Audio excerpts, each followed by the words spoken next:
Voilà. Donc théoriquement ça devrait être bon. C'est lancé. Je vais fermer ça. Ça j'en ai pas besoin. Et puis on va se concentrer là-dessus, hein. Alors, donc je répète, la première partie de la géométrie dans l'espace, l'objectif c'était de parler de considérations justement purement géométriques. Et donc avec les difficultés que ça peut comporter, puisque on a que très peu de moyens en fait de démontrer un certain nombre de propriétés géométriques.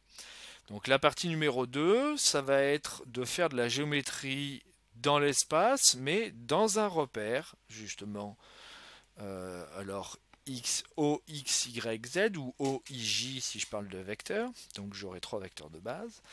L'objectif étant derrière de faire de la géométrie qu'on appelle analytique, c'est-à-dire qu'on va traduire toutes les propriétés justement géométriques avec des coordonnées et donc transformer les propriétés purement géométriques en propriétés calculatoires, c'est-à-dire analytiques, hein, faire du calcul.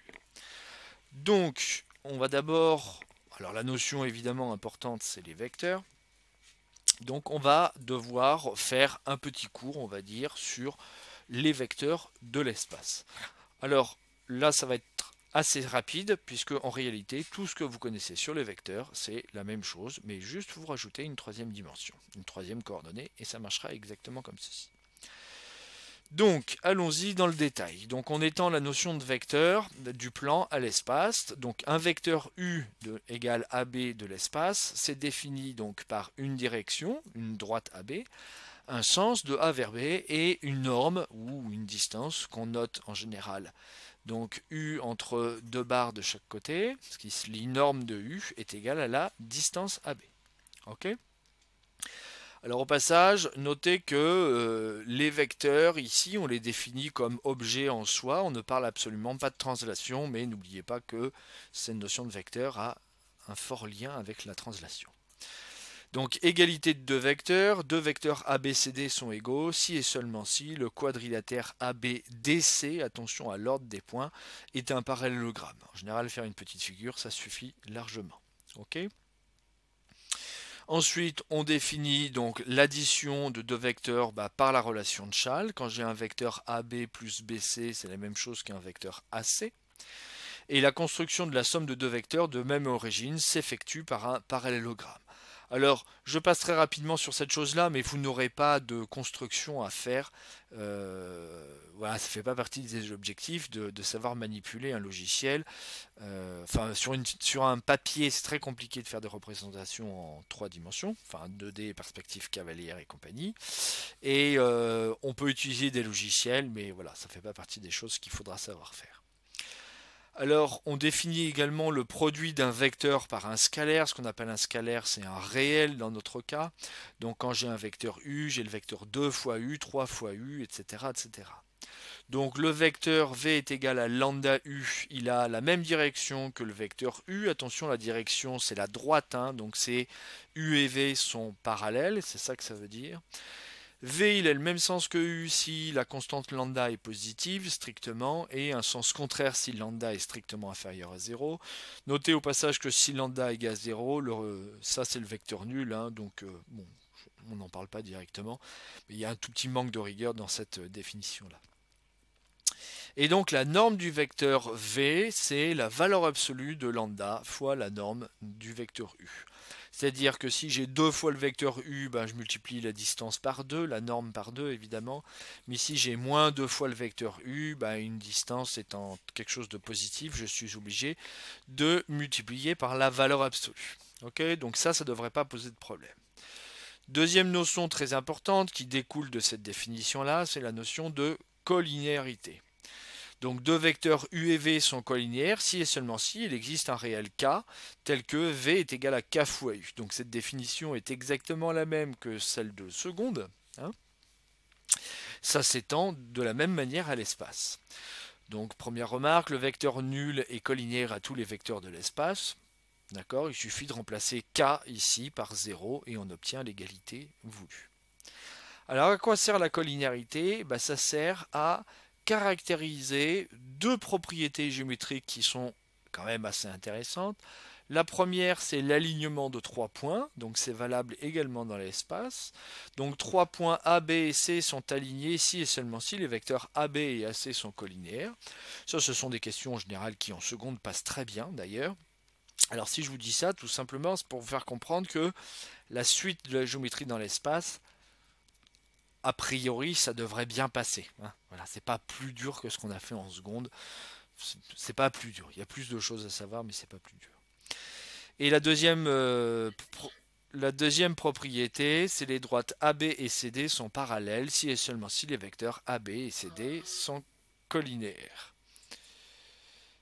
Voilà. Alors, je rajoute une troisième propriété, en fait, qui en soi, c'est pas tout à fait une propriété intéressante, mais ça va nous servir pour caractériser des droites correctement de l'espace. Donc pour l'instant, on voit pas trop est-ce que ça va en venir, mais la droite AB, en fait, c'est l'ensemble des points M de l'espace tel que AM est égal à K fois AB. C'est-à-dire c'est l'ensemble des points M tels que AM et AB sont collinéaires, avec K appartenant à R. Ok. Pour l'instant, ça ne me servira pas à grand chose, mais on va s'en servir justement pour déterminer des équations de droite. Pour l'instant, je ne dis pas quels sont ce type d'équations. Alors, première application justement de cette notion de collinéarité et de vecteur, je considère un tétraèdre ABCD, donc ici ABCD de sommet A. Et on considère les points I, J, K et L définis par AI est égal à 2 tiers de AB, BJ c'est celui-ci, est égal à 1 tiers de BC, CK est égal à 2 tiers de CD, et DL est égal à 1 tiers de DA. Voilà, ça c'est un exercice, un énoncé d'exercice, et on nous demande de démontrer que le quadrilatère IJKL est un parallélogramme. Et bien, pour démontrer que IJKL est un parallélogramme, je veux démontrer, par exemple, que IJ est égal à LK en tant que vecteur. D'accord? En fait, ça, c'est un équivalent. Moi, je sais qu'en première, j'ai un exercice où je donne exactement cette chose-là. Alors, c'est pas du 2 tiers, c'est du 2 cinquièmes, mais ça revient exactement au même. Et on fait une démonstration dans un cas particulier, en réalité, du théorème de Thalès. Alors nous on va utiliser les vecteurs parce que c'est beaucoup plus pratique, hein, c'est ça l'intérêt justement. Donc je vais partir de IJ. Donc première relation de Chasles, donc là je regarde quand même ma figure pour savoir dans quel sens je vais aller. Je vais intercaler mon point B. Donc le vecteur IJ c'est IB plus BJ, ce que j'ai écrit ici. Maintenant par définition de IB, alors attention AI est égal à 2 tiers de AB. Donc ça c'est 2 tiers du vecteur AB, donc je ne l'ai pas écrit, mais IB, c'est 1 tiers de AB. Donc je remplace ici IB par 1 tiers de AB. BJ, par définition, c'est 1 tiers de AC. Donc j'ai remplacé chacun des vecteurs par son expression. J'ai donc le 1 tiers que je peux factoriser. Et ce que j'obtiens en facteur, c'est AB plus AC. Ok.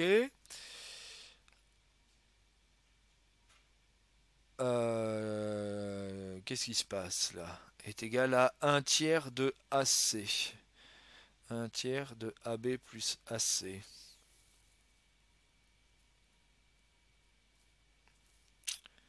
Il y a un problème là. BJ, il y a un problème dans la formule, c'est BC là, ici. Excusez-moi, je ne comprenais pas pourquoi ça ne fonctionnait pas.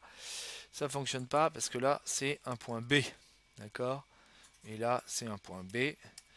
Donc AB plus BC, ça me donne bien 1 tiers de AC. Hop, je sauvegarde. Donc de même, je vais faire la même chose avec LK. J'intercale mon point D, ça fait donc LD plus DK. LD c'est 1 tiers de AD, DK c'est 1 tiers de DC, donc je remplace 1 tiers de AD plus 1 tiers de DC. Je factorise le 1 tiers, ça me donne donc 1 tiers de AC. Donc ici, par transitivité, IJ est égal à 1 tiers de AC, LK est égal à 1 tiers de AC, donc IJ est égal à LK, et donc le quadrilatère IJKL est un parallélogramme. Ok?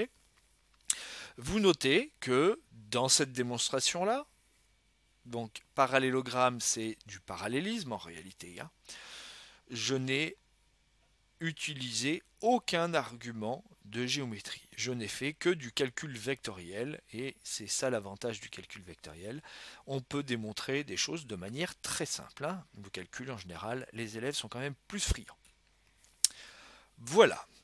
Alors, ça c'est la partie qui était commune, on va dire, avec ce que vous avez déjà fait en classe de seconde dans le plan. Mais on a vu dans le premier chapitre, justement c'était la première question du quiz, que deux droites de l'espace pouvaient ne pas être coplanaires. Donc une droite, bon, c'est caractérisé par un vecteur directeur, ça c'est des choses que vous connaissez dans le plan, mais vous imaginez que dans l'espace c'est la même chose. Et donc, j'ai de la même manière la notion de coplanarité, non pas de deux droites, mais cette fois-ci de vecteur. Alors, donc on va parler un tout petit peu de tout ça. Première chose, alors ce que je vais expliquer ici, c'est des choses que vous maîtrisez, je pense, hein, mais en réalité, il faut quand même le justifier à un moment donné. Donc un plan, c'est engendré par un point et deux vecteurs non collinaires.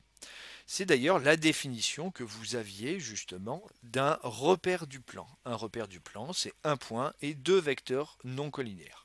C'est plutôt sur la fin de l'année de seconde, parce qu'en début d'année de seconde, on donne 3 points OIJ non alignés. Voilà, ce qui revient exactement au même. Alors un peu plus précisément, quand j'ai deux vecteurs justement non collinaires, en fait, l'ensemble, le plan ABC, c'est l'ensemble des points M tels que AM est égal à X fois AB plus Y fois AC. Donc ça, c'est la définition que vous avez eue, en tout cas moi, c'est la définition que je donne, des coordonnées d'un point M dans un repère. Alors ici, c'est le repère A, AB, AC. X, ça s'appelle l'abscisse, Y, ça s'appelle l'ordonnée. Évidemment, ça c'est dans le cours de la classe de seconde.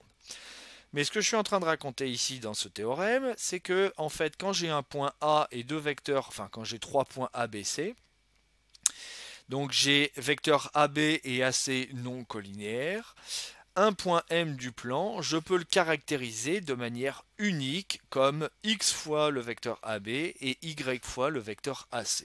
C'est-à-dire que les vecteurs AB et AC vont jouer un rôle très particulier pour ce plan.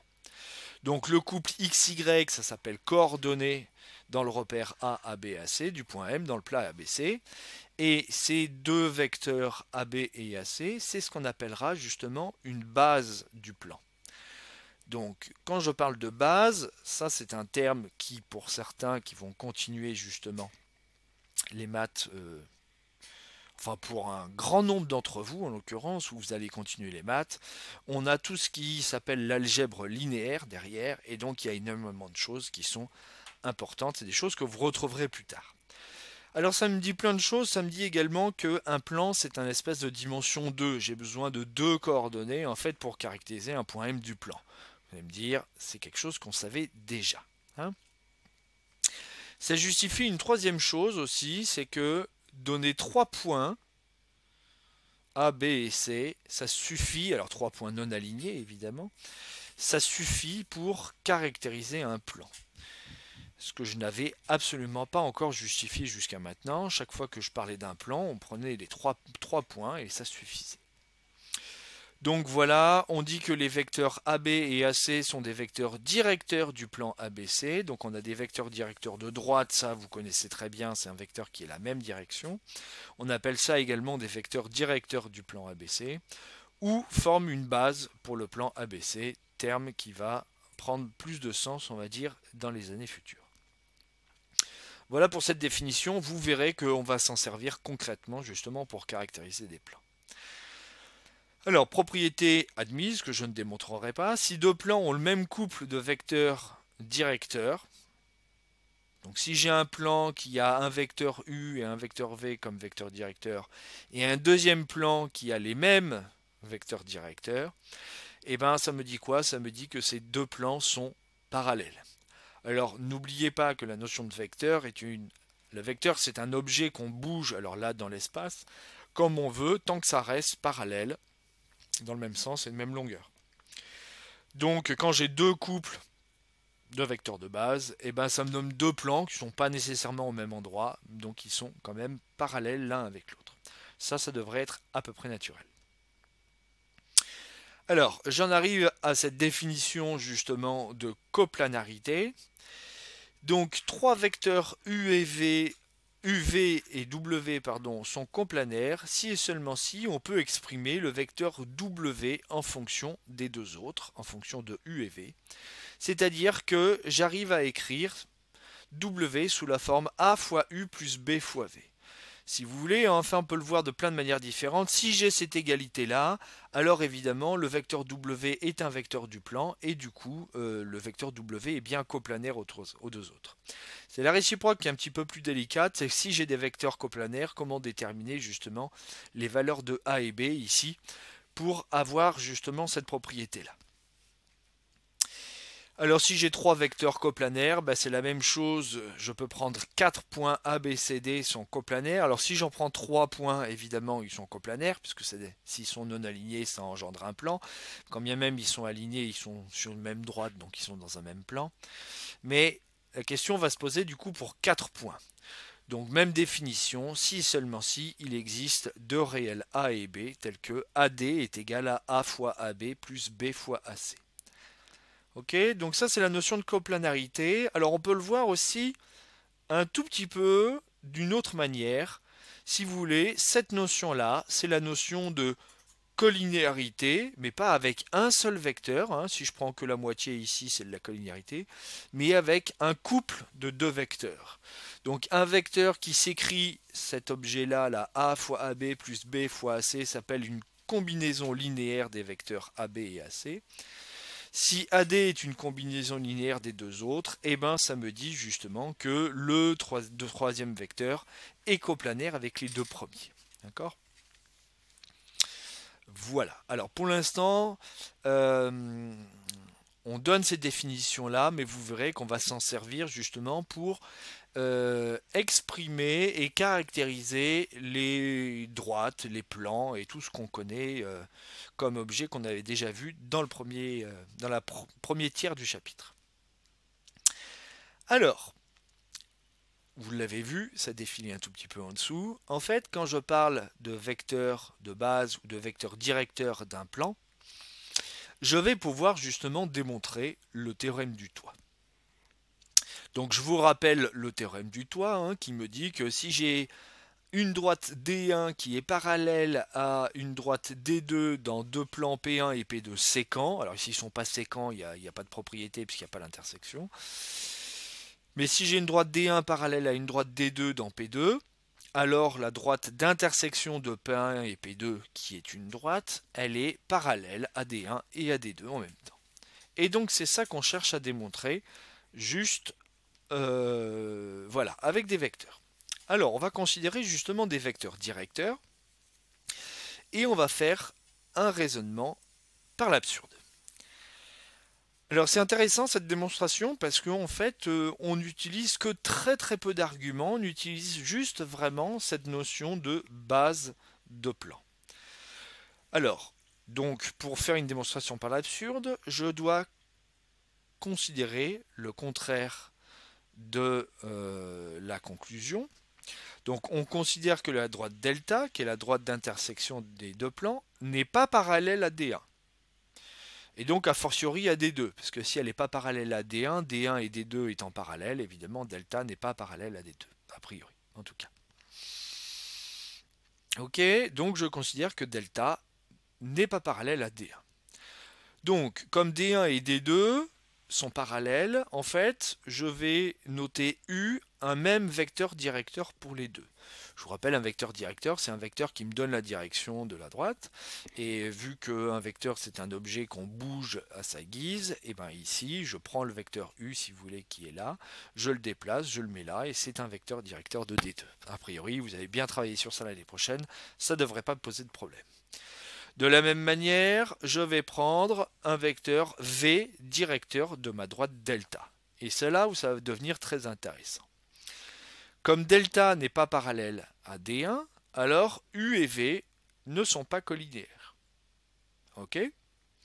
S'ils ne sont pas collinéaires, V, hein, c'est un vecteur directeur de P1, et U, c'est un vecteur directeur de P1 également, et vu qu'ils ne sont pas collinéaires, le couple UV va me former une base de vecteurs directeurs du plan P1. C'est ce que j'ai écrit ici. Hein, d'accord? U et V sont des vecteurs directeurs du plan P1. Je vais faire la même chose dans le plan P2. Comme delta n'est pas parallèle à D2, alors les vecteurs U et V ne sont pas collinéaires, et donc le couple UV me donne un couple de vecteurs directeurs du plan P2. Ok, mais alors, qu'est-ce qui se passe? Eh bien, j'utilise justement cette propriété-là, hein, qui est ici. J'ai donc le plan P1 qui a comme couple de vecteurs directeurs U et V, le plan P2 qui a comme couple de vecteurs directeurs U et V. Donc par propriété, P1 et P2 sont parallèles.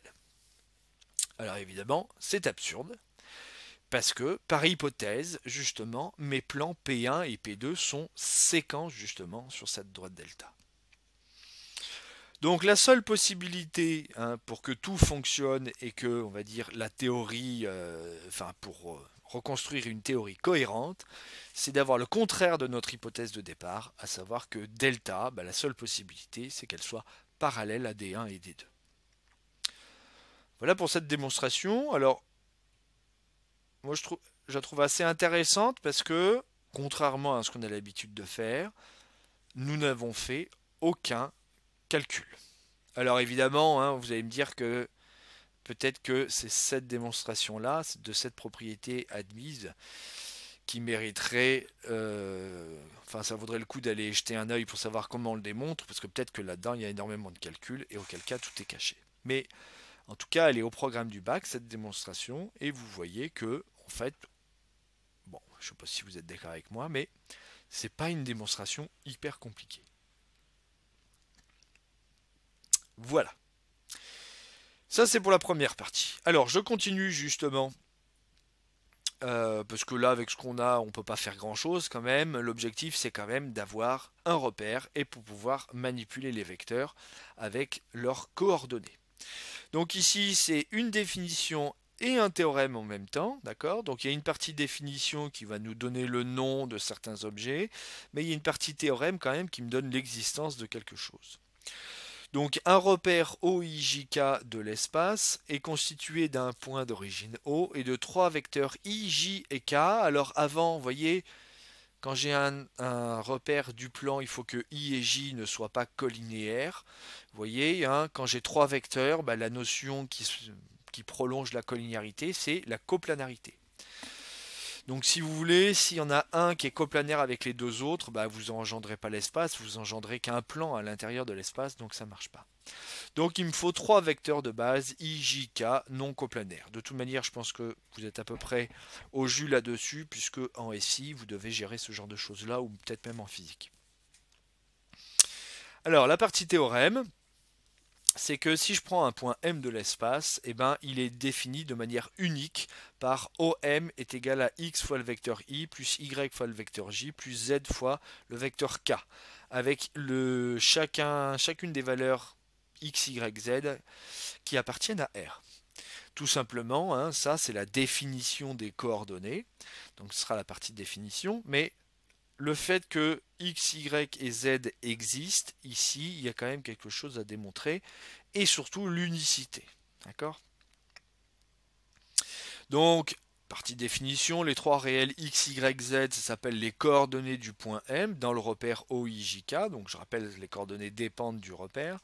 X, ça s'appelle l'abscisse, rien de nouveau, Y l'ordonnée, et Z, ça s'appelle la cote. Ok?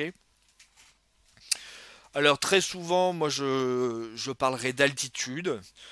Alors déjà parce que c'est quelque chose que je pratique assez souvent, mais parce que également ça nous permet d'avoir des représentations à peu près correctes justement de ce qui se passe, hein. X, Y en général on les place à l'horizontale et ensuite Z est à la verticale et donc ça correspond exactement à l'altitude. L'altitude en considérant que, en faisant l'approximation de la sphère du globe terrestre comme un plan, d'accord? Considérant que localement en tout cas la Terre est plate. Donc le repère OIJK est orthonormé, donc c'est des choses que vous connaissez, si et seulement si les vecteurs IJ et K sont orthogonaux, donc nous on connaît la notion d'orthogonalité.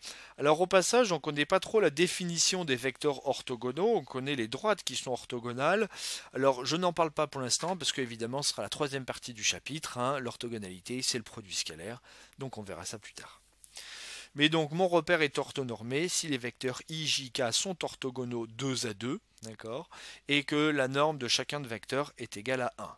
Ici noté, je rappelle, hein, mais qu'en maths on n'a pas d'unité, donc c'est un 1 abstrait, hein, il n'y a pas du tout d'unité.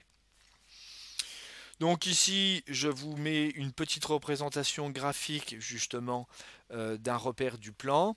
Alors pour dessiner et pour visualiser justement la position d'un point M, et on est obligé de faire ce genre de petite voilà, de perspective cavalière. Donc on place le couple de coordonnées XM, YM dans le plan horizontal OXY, qu'on représente très souvent horizontalement, hein. Et ensuite, on va dessiner le parallélogramme ici, justement, qui va nous permettre de mesurer la cote du point M. Ok?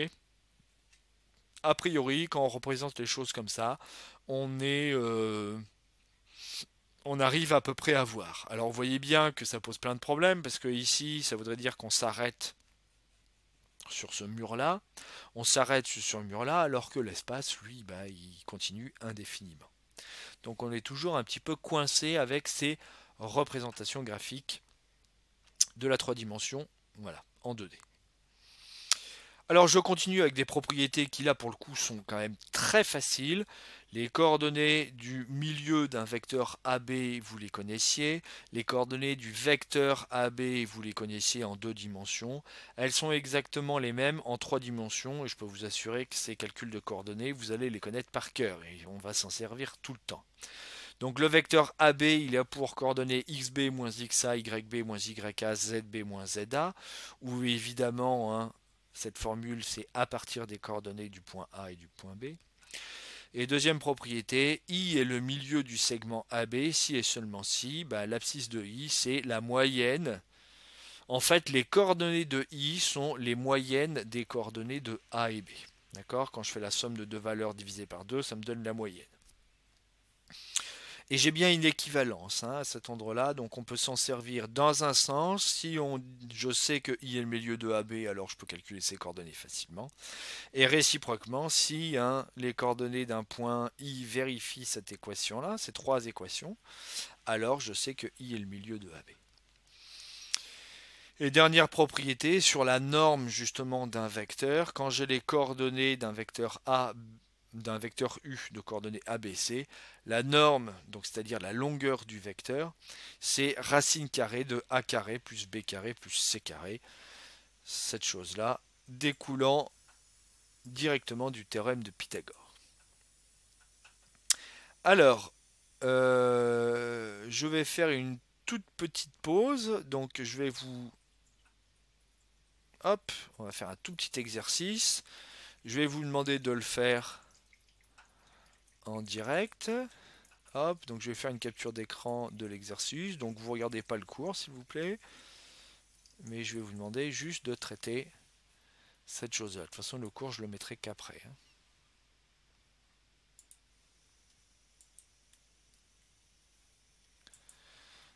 Voilà.